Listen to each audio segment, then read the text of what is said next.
and teachers,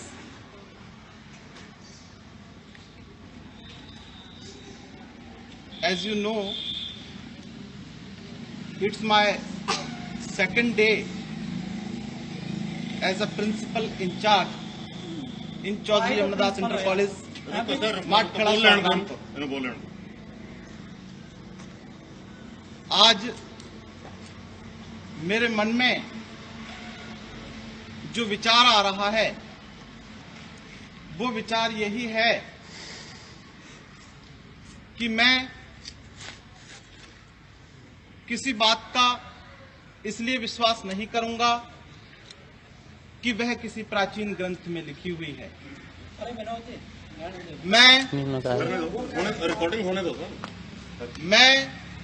किसी बात का इसलिए विश्वास नहीं करूंगा कि वह किसी विद्वान व्यक्ति ने कही है। यदि किसी बात का विश्वास करना पड़ा अपने मोबाइल से बना तो मैं केवल उसी बात का विश्वास करूंगा जो मेरी तर्क की कसौटी पर सत्य सिद्ध होगी। हमें भी तो मिले सर। आज चाल हो रही है। मैं एक बात यही कहना चाह रहा हूं कि चौधरी जमनादास इंटर कॉलेज में मेरी सेवाकाल 12 साल हुआ है और 12 साल की सेवाकाल के बाद मेरे साथ जो अन्याय हुआ है वो अन्याय चौधरी जमनादास इंटर कॉलेज की प्रबंध समिति के द्वारा हुआ है। चौधरी जमनादास इंटर कॉलेज की प्रबंध समिति ने मेरे साथ न्याय इसलिए नहीं किया क्योंकि मेरे सर पर पगड़ी नहीं थी और अपने समाज के टीचर श्री बलराम सिंह को वहां से ट्रांसफर करा के इसलिए मंगा लिया क्योंकि उनके सर पर पगड़ी थी। अंतर सिर्फ इतना है जिसके कारण मेरे साथ अन्याय हुआ, जबकि कानूनी रूप से यह गलत है। कानून यह कहता है कि एक प्रधानाचार्य भी एक शिक्षक ही होता है और प्रधानाचार्य का ट्रांसफर वहां होगा जहां पर उसके सब्जेक्ट की वैकेंसी खाली होगी। हमारे यहां पर Vinod Kumar ji as a Hindi teacher हैं और श्री बलराम सिंह का भी सब्जेक्ट हिंदी है, तो श्री बलराम सिंह का ट्रांसफर यहां पर होना विधि विरुद्ध है। अंत में मैं यही बात कहना चाह रहा हूं कि 1.25 करोड़ से एक लड़ाऊं, गीदड़ को मैं शेर बनाऊं, तभी तथागत छत्रपाल सिंह अम्बेडकर नाम कहाऊं। नमो बुद्धाय, जय भीम, जय भारत, भारत माता की जय, भारत माता की जय, भारत माता की जय।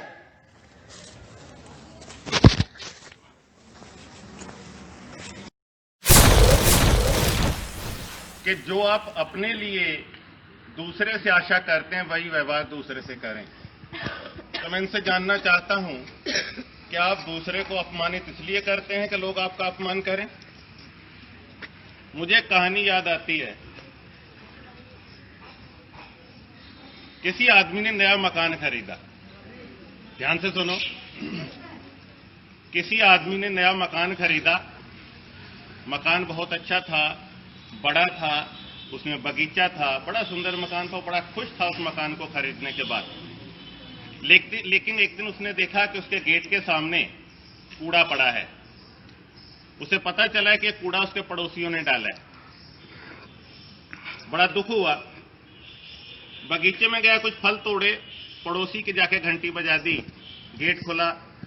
उसने कहा, आपके घर में कूड़ा था, आपने मेरे गेट पे डाल दिया, लेकिन मेरे घर में फल थे, मैं आपके लिए लाया हूं। याद रखो, हम दूसरे को वही देते हैं जो हमारे घर में होता है।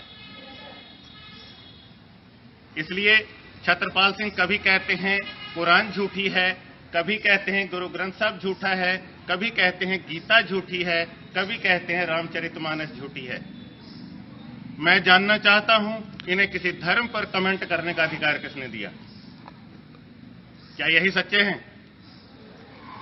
बदतमीजी करना इनकी आदत है। और ये शुरू से हमारे गुरु ग्रंथ साहब में तो ये भी आता है कि मूर्ख के साथ उलझना नहीं चाहिए। शायद मैं इसीलिए इनसे उलझता नहीं।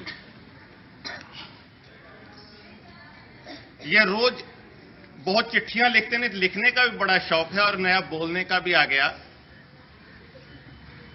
मेरा यह मानना है कि इनकी नौकरी इनके बच्चों की है, लेकिन इनकी हरकतें नौकरी करने वाली नहीं है। इन्हें जिस संविधान की बात करते हैं उसका ज्ञान ही नहीं, और अधूरा ज्ञान हमेशा घातक होता है। इन्हें यह मालूम ही नहीं है कि प्रिंसिपल का कोई विषय नहीं होता। इन्हें यह मालूम ही नहीं है कि ट्रांसफर के नियम क्या है। इन्हें मालूम ही नहीं है योग्यता क्या है। मेरा ट्रांसफर विधि सम्मत हुआ है, विधि विरोध। आप कोर्ट में जाइए, बच्चों के बीच बच्चों को शामिल करने का आपको कोई अधिकार नहीं है। बच्चों को पढ़ाने के लिए आते हैं, वही काम कीजिए। कभी आप अपने को शिक्षक विधायक प्रत्याशी कहते हैं, कभी अपने आप को शिक्षक कहते हैं, कभी अपने आप को आप शूद्र कहते हैं, कभी अपने आप को दलित कहते हैं। मेरे यहां दलित बच्चे भी पढ़ते हैं, मेरे यहां सामान्य बच्चे भी पढ़ते हैं, मेरे यहां अल्पसंख्यक बच्चे भी पढ़ते हैं। कोई बताए किसी में कोई अंतर किया जाता हो, सबको बराबर सम्मान दिया जाता है। क्या आपको सबको ठेके अपमानित करने का आपने ठेका ले लिया है क्या? मेरे सर पे पगड़ी है, ईश्वर ने मुझे सिख धर्म में जन्म दिया, इसमें मेरा गुनाह क्या है? आप दलित हैं, ईश्वर ने आपको दलित में जन्म दिया, इसमें आपका कसूर क्या है? आप में यह हीन भावना है, आप अपनी हीन भावना को दूर करें और कभी भी किसी के साथ मिसबिहेव ना करें। आप रोज चिट्ठियां लिखते हैं, आप अपनी चिट्ठी में लिखते हैं बलराम सिंह क्वालिफाइड नहीं है। यह अधिकार आपको किसने दिया? मैं आयोग से चयनित प्रधानाचार्य हूं, और उस आयोग से जिसका शायद आपने मुंह नहीं देखा होगा। छत्रपाल सिंह जी, स्पष्ट बताना चाहता हूं आपको, अगर आप रिजर्व कोटे के नहीं होते, 7 जन्म आप टीचर नहीं बनते। आज बच्चों के बीच घोषणा करता हूं, कल आप अपने सर्टिफिकेट ले आइए, मैं अपने ले आता हूं। जिसकी परसेंटेज डाउन हो, यहीं पर रिजाइन देकर चला जाए। मैं रिजाइन दूंगा अगर मेरी परसेंटेज आपसे कम होगी, मेरी योग्यता आपसे कम होगी। आओ मैदान में, 24 घंटे बदतमीजी और कोई काम नहीं। तुम्हें किसने अधिकार दिया प्रिंसिपल बनने का? मैं आयोग से चयनित, गवर्नमेंट द्वारा चयनित प्रधानाचार्य हूं। स्वयं प्रधानाचार्य बनकर बैठ गए, आज दूसरा दिन है। अरे मैंने एक दिन छुट्टी ली, छुट्टी मेरा अधिकार है। तुमने बदतमीजियां की, बच्चों के साथ फोटो खिंचवाए, व्हाट्सएप पे डाले, ये अधिकार तुम्हें किसने दिया? तुम्हें जो भी आपत्ति है आप कोर्ट में जाइए, कोर्ट खुले हैं इसीलिए हैं, और वहां भी संविधान का पालन होता है।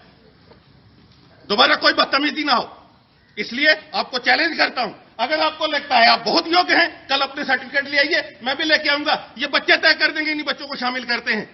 ये बच्चे तय कर देंगे, जो योग्य हो रहे और जो योग्य नहीं है रिजाइन देकर चला जाए। और बच्चों को आह्वान करता हूं, जो आपके धर्म को, जो आपकी शिक्षा को, जो किसी भी चीज को चैलेंज करता है, उसके घेर कर मारो, मैं निपट लूंगा। धन्यवाद। जय हिंद, जय भारत।